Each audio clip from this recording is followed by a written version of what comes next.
baby, get her, you get her. Who celebrates like that for a flagrant foul on another player if they don't dislike that player? Where was this type of reaction last year when Angel Reese got chokeslammed by Alyssa Thomas of the Connecticut Sun? Y'all remember that? She got fouled so hard, they kicked Aaliyah Thomas out the game with a flagrant 2 foul. What did Angel Reese do? Nothing. She didn't get up and try to swing on her.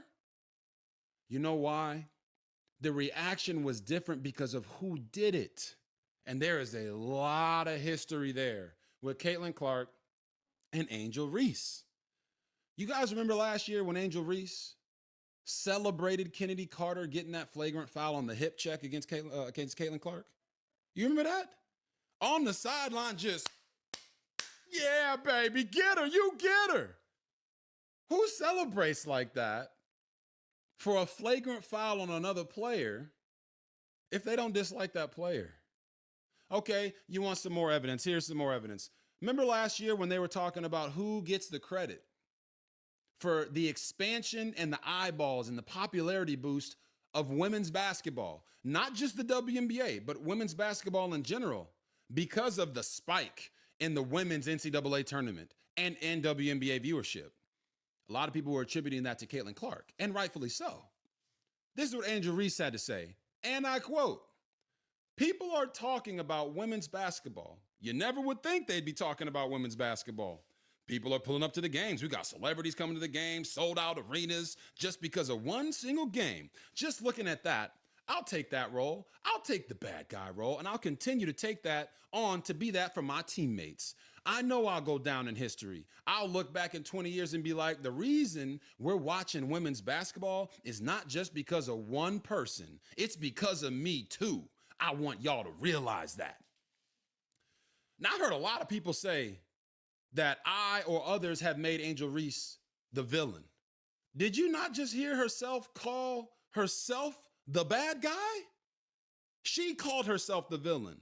I'm not making her the villain. She's making herself Reese, me and some other people that have criticized her, we talked her into being who she is. I'm a dog. I'm going to do whatever it takes to win.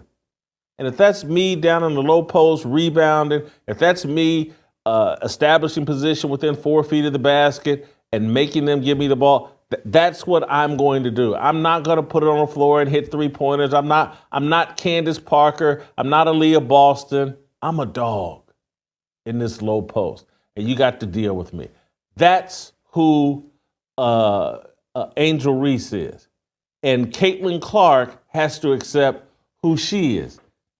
She's a great playmaker, the best playmaker the WNBA women's basketball has ever seen. But at the end of the day, she's a scorer. And no way, with a chance to win that game and put that there, you can't pass that hot potato to Aaliyah Boston. Don't let them talk, oh, you got to show you're a team player. Don't let the little jealous teammates you got, Kelsey Mitchell, don't let them talk you into going away from who you are. You're a shooter. You're a scorer. Now, I do want you to quit taking the deepest threes that you can take and sometimes take, some non-3-point shots. That mid-range game you have to work on if you want to be the best player you can be. But Caitlin Clark came out of her personality, sharing the ball too much, and what she's going to have to figure out is she's playing with a bunch of several women who can't handle what she can see. Caitlin Clark's vision is so unique in women's basketball. Her teammates can't figure out and they just can't, like, oh my God, how did the ball end up here right in my hands? I couldn't envision that. I wasn't expecting that. I don't even know what to do with this. I want to show you, and these are just a handful. There's 3 or 4 other passes where it's just like they don't know what to do with Caitlin Clark because she can see things that they can't see, and that ball is showing up in their hands in places they weren't expecting, and they don't know what to do with it. Play a little compilation of blown Caitlin Clark passes. Kelsey Mitchell's running and just like, oh, there's no way I'm going to get this pass. and it shows up, and she doesn't know what to do. She's flummoxed. Turnover on Caitlin Clark.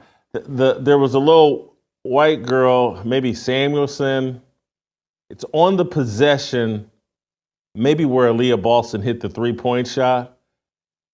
I can't remember, but Caitlin Clark passed the ball to Samuelson or Wallace or one of the little white girls on the wing real at the end of the game.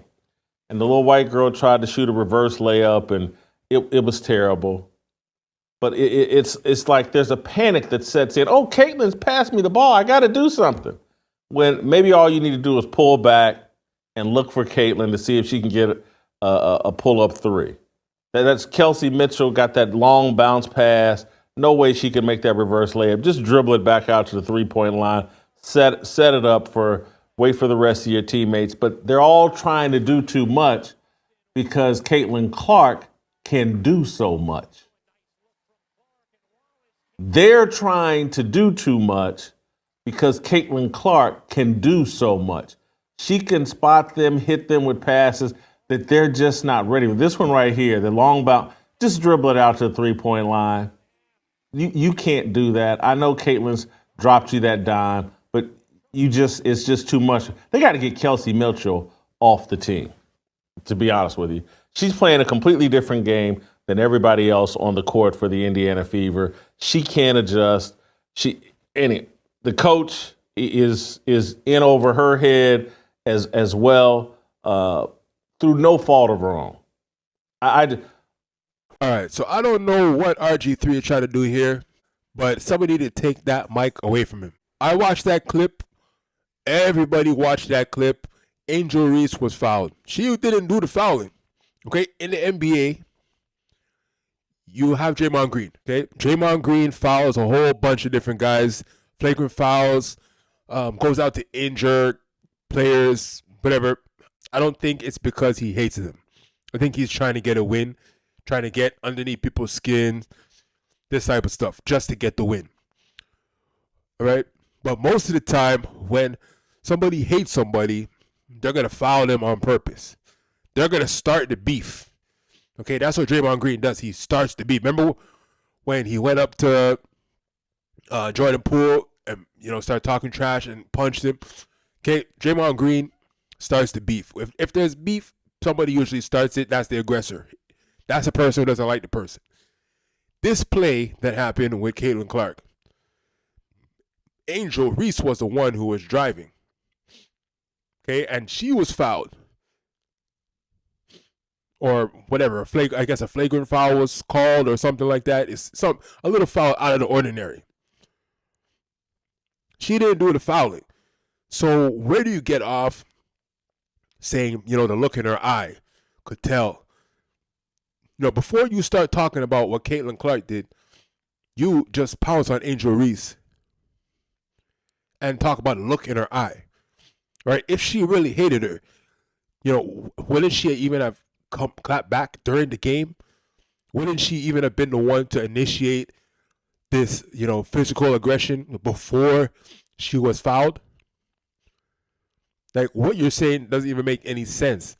And I'm not sure who's paying you to say this, right? Who's paying you to create some narrative, to continue from last season.